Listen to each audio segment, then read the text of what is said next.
Hello and welcome. This is the Expert Review podcast hosted by Harneys and joined by esteemed guests who are, in their own right, experts in the subjects under review. Expert Review is a new series of podcasts designed to examine governance, regulatory and tax matters that we believe are vitally important for us as advisors, our clients and the wider community. My name is Corsoni-Husain. I'm a partner at Harneys and head of its global regulatory practice. Throughout the first series, we'll cover a diverse range of topics from economic sanctions right the way through to data protection, privacy, beneficial ownership, transparency, and regulatory investigations, to name but a few. The podcasts are unscripted and informal and deliver up opinion and analysis within approximately 15 minutes. So in this first episode, we're going to delve into the fast and complex moving world of economic sanctions and restrictive measures. And I'm absolutely delighted to be joined by one of the preeminent barristers and commentators in this field, Maya Lester QC of Brick Court Chambers in London. Maya regularly appears in many of the leading sanctions cases in the courts of England, Luxembourg and Strasbourg, and is the author of the hugely popular sanctions blog, europeansanctions.com, alongside our friends at Peters & Peters. Hello, Maya. Hello, Aki. Real pleasure to be doing this with you. This session is being recorded on Friday the 28th. We don't normally timestamp our podcast, but we thought that we should in this case because of all the fast-moving events that are going on in Russia and the Ukraine at the moment, and the fact that sanctions could be brought in at any time without notice. But before discussing Russia, I wanted to set the scene for our listeners in terms of sanctions practice and sanctions law more generally. One of the topics that we cannot avoid talking about, at least on this side of the Atlantic, is the impact of Brexit. Now, Harneys is an international law firm, and so Brexit, from my perspective, has really impacted in this area. But I wanted to put a question to you, Maya. I mean, have you seen Brexit making a real impact in your work and the approach of the industry? Definitely. So, most obviously, Brexit has meant that the UK has its own sanctions regime for the first time. We've always done in the UK sanctions through the European Union. And obviously, the UK has been very active in helping to shape EU sanctions policy. But it makes a massive difference that it has its own sanctions in place from last year. I think in practice, what that means is a lot more focus on sanctions in the UK. I think it means certainly multi-jurisdictional work for businesses and industry and for lawyers having to understand different overlapping and sometimes conflicting sanctions regimes. So you have to be aware of UK sanctions, but also EU, US and other regimes. And it also means a lot more contact with OFSI, with the UK sanctions regulators, because although the UK has always been responsible for its own sanctions enforcement and licensing work, I think inevitably those regulators have become more busy since UK sanctions has come more into focus after Brexit. That's really interesting, actually. What you're saying is that the UK authorities have really come into their own and come apart from the EU. But, there has always been, of course, the Treasury in the UK has been responsible for sanctions enforcement and was so pre-Brexit. But I think that when Brexit was on the cards, some more resourcing was put into UK sanctions generally. So both on the Foreign, Commonwealth and Development Office side in terms of policy, but also on the enforcement side. And, decisions about licensing and enforcement lie with OFSI. Now, I think it also means they have been flooded with requests. So, they are by no means tooled up in the way that OFAC is, and things sometimes take quite a long time for that reason. But I think they've definitely become more active, necessarily so since Brexit. And actually, I think that's true on the compliance side too, that people are just more aware in the UK now of sanctions being a legal requirement. And I wanted to ask you something about that, because obviously sanctions and anti-money laundering are closely allied. And my perception in the UK is that there's been more focus on anti-money laundering than sanctions until the last few years, when sanctions have really ballooned and had to become much more of a focus alongside AML, possibly even more. But how do you find that and the sort of nexus between the two from a compliance perspective? Yeah, it's a really interesting question, actually. I mean, I think what we've historically seen, and certainly in Europe and let's say my thought is outside of the US, is that AML has been absolutely fundamental and pervasive to so many institutions in really whichever markets they operate within, and whoever their clients are. And I think historically, sanctions practice has been perceived, rightly or wrongly, as being somewhat more esoteric. And depending on whether, for example, you're dealing with clients in North Korea or Iran or places like that. And I fully agree with Emma. I mean, I think, up until all the events in Crimea in 2014 and slightly before that with the Arab Spring, sanctions was seen in those more esoteric ways. Now, I think what modern practice since those events have shown is that we simply cannot ignore economic sanctions in terms of our compliance policy. So there really needs to be recognition by financial institutions that they have satisfactory compliance policies in place that cater for themselves. And picking up on the Brexit point there, whereas it may have been, and both you and I, Maya, are lawyers that have qualified across EU and UK and UK overseas territories. So we have a diverse range of practice, but what it means for institutions is that actually now, post-Brexit, they need to get on top of UK sanctions, they need to get on top of EU sanctions, and that's even before they start then looking at who are they actually dealing with. And I think with all of the problems the West is facing with Russia and Ukraine, that's just really coming to a head. I suppose one other issue that I think marks a key difference between the European experience of sanctions and, let's say, the US experience of sanctions is in the context of sanctions enforcement. And in particular, I'm a lawyer sitting in Cyprus. We work with regulators here, we work with regulators in the UK overseas territories, and regulators have their own budgets and resources, as you made reference to OFSI as well. The question I would have for you is, do you perceive a future in the UK, EU more broadly, where we start to come into a sanctions enforcement regime that is similar to the US, or is that never going to happen?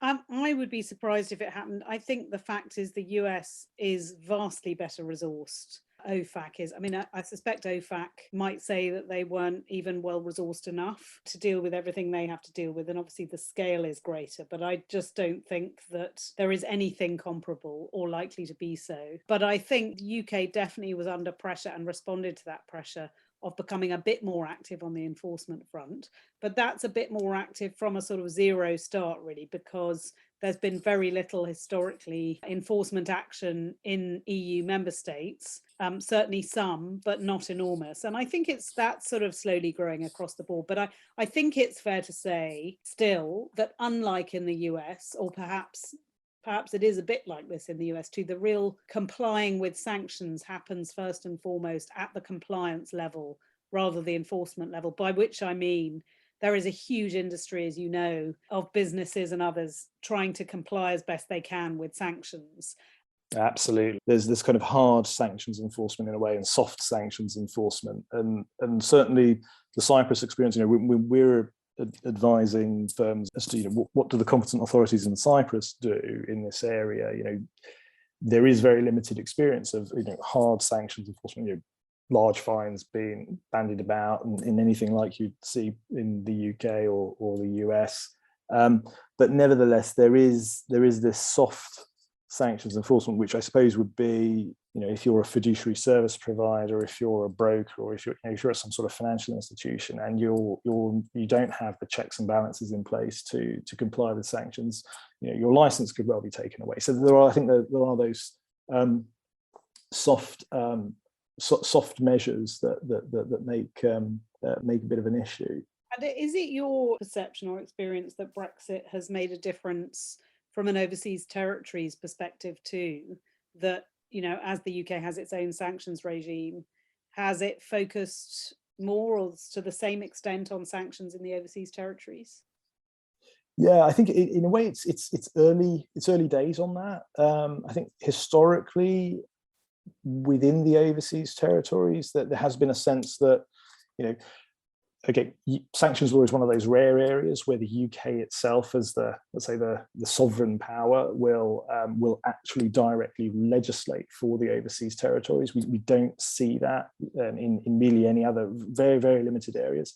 However, the sense is that the UK has that role in a more of a reluctant way. There are measures come in and historically they've come in late. So, for example, when the Russia sanctions came in 2014, the overseas territories measures came in reasonably late there. So there is, I think, work that can be done, and I think there is more political will now to turn to the overseas territories and to start to dovetail more the regimes between the two. But time will tell.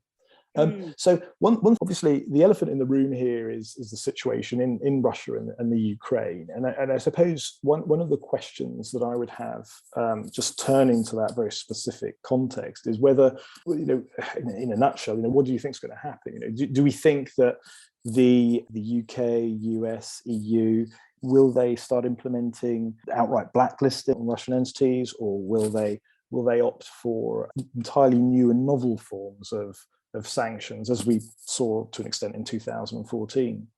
Well, no one knows quite what will happen. I think that it's a bit clearer on the US side than on the EU side. I think they are what is being considered if, Russia goes into Ukraine, is a whole sort of host of sanctions. Some will be targeted sanctions, targeted at who knows who. I mean, there's talk of President Putin and his very close associates. Not sure how likely that is, but certainly at some government institutions and individuals, perhaps ramping up the more sectoral sanctions that we've seen already.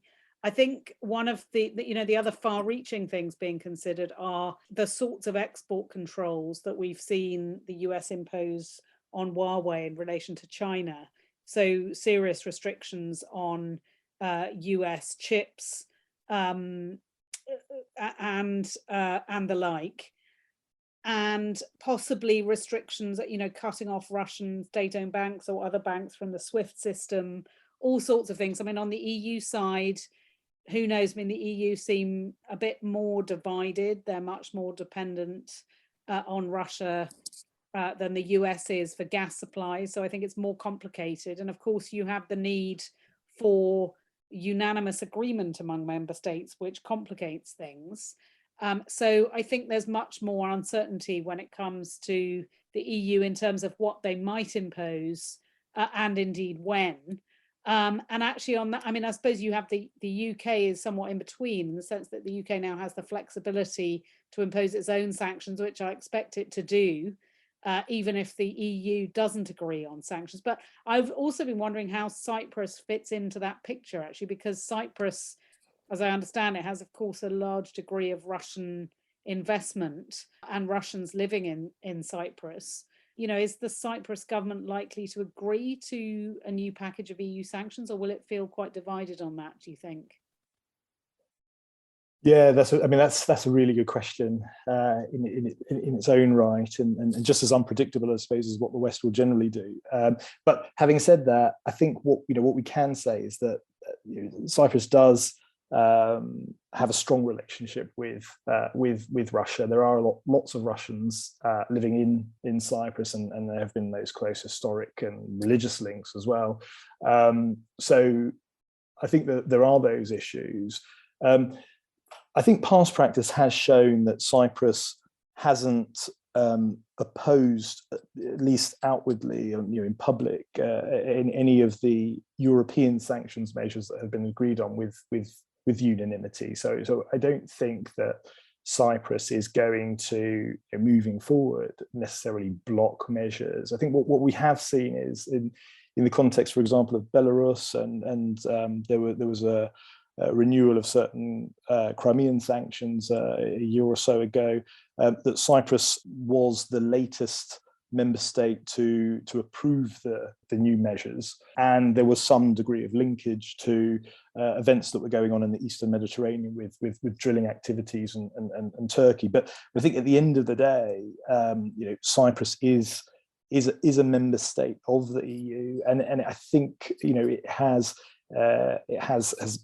behaved entirely like that, and so I would expect at the end of the day, if the voice of the EU is we need to bring in a package of measures, then Cyprus will ultimately comply with those and respect the otherwise unanimity of the pack. Well, it'll be very interesting to see what happens.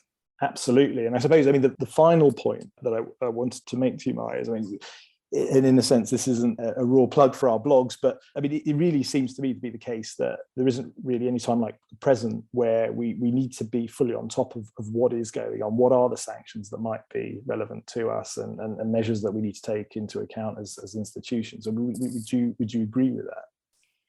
I definitely would. It's certainly what I spend most of my time doing, but I think the complexities of the current sanctions landscape mean that there are some absolutely fascinating legal and commercial questions that come up a lot. But I think businesses and charities and individuals in all sorts of areas of business face very tricky sanctions issues. One of the fascinating things about practice in this area is how diverse it is. So, one day one is thinking about the needs of individuals with their bank accounts and very day-to-day ramifications of sanctions in different parts of the world. Obviously much more, huge business and banking issues on a very international scale. So I think there is a much greater understanding of sanctions now than there was a few years ago. I think it's still, surprising how many sectors don't know very much about sanctions. But I think you're right that it's, the truth is sanctions are very much at the moment the tool of choice of a number of jurisdictions when it comes to various foreign policy developments. I don't see that changing, although I think the issue of, can and will sanctions on Russia, change politics in that area, we will see, but very interesting times.